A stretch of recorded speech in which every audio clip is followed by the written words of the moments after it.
The knock at 3:17 a.m. In October 2016, in a quiet neighborhood just outside Columbus, Ohio, the Harper family began experiencing something they still refuse to talk about publicly. The Harpers were ordinary.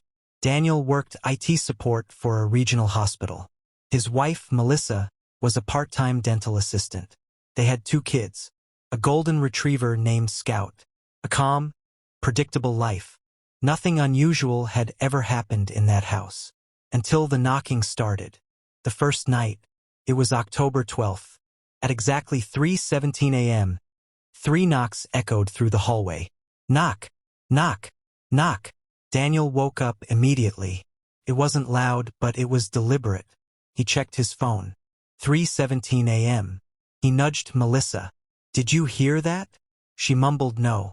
He walked downstairs, heart pounding slightly. The house was dark, silent. He looked through the peephole. No one. He opened the door. The street was empty. The porch light was still on. No cars passing.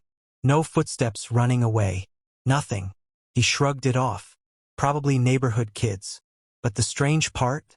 Their doorbell camera had recorded the sound. The next morning, Daniel checked the footage. At 3:17 a.m., the audio picked up 3 clear knocks. But the video showed nothing. No person. No shadow. Not even a bug flying past. Just an empty porch. The second night, it happened again. 3:17 a.m. 3 knocks. This time, Melissa heard it too. Daniel rushed down the stairs immediately and opened the door within seconds. Still no one. But the air outside felt wrong. Colder than it should have been for mid-October. And across the street, Mrs. Keller's porch light flicked on. The next morning, she walked over. "Did someone knock on your door last night?"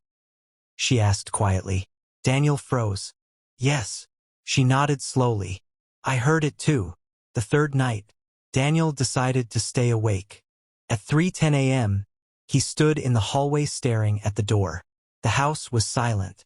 Even the dog was asleep. 3:16.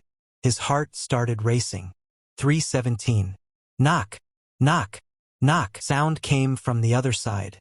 Clear. Intentional. Daniel flung the door open immediately. No one. But this time, there was something new. On the welcome mat was a single muddy footprint. Bare. Human. Facing toward the house. As if someone had walked up to the door and disappeared. The police investigation. Police came the next morning. They dusted for prints. Nothing. They checked neighborhood security cameras. No person walking down the street. No car slowing down. No one approaching the property. But something disturbing happened. 3 other homes reported hearing knocks that same week. Always 3 knocks. Always at 3:17 a.m. Always no one outside. The history of the land. Melissa started researching the property. The house had been built in 1992. But before that, the land was part of an older rural road system that had been removed. Then she found something strange. In 1989, a man named Thomas Grady was reported missing in that area. According to archived news articles, he had been seen knocking on doors late at night, asking for help. Witnesses described him as muddy, terrified, and out of breath. He kept saying someone was following him. Most neighbors assumed he was intoxicated and didn't open their doors. The last confirmed sighting? October 11, 1989. At 3:17 a.m. He was never seen again. His body was never found. The escalation. After that discovery, the knocking stopped. For 2 weeks, the Harpers thought it was over. Then one night, their 8-year-old daughter Emma woke up screaming. Daniel rushed into her room. She was shaking. "There's a man in my closet," she whispered. They searched the room. Empty. But Emma described him in detail. He was wet and muddy. He looked cold. He said he just needed someone to open the door. Melissa felt sick. They had never told Emma about the missing man. The final night. On November 3, 2016, the knocking returned. But this time it wasn't at the front door. It was coming from inside the house. Knock, knock, knock from the hallway closet. Daniel grabbed a flashlight. The knocking continued. Slow, steady. He opened the closet door. Inside was nothing but coats and shoes. But on the floor, there were 3 muddy footprints. Bare. Facing outward, as if something had stepped out.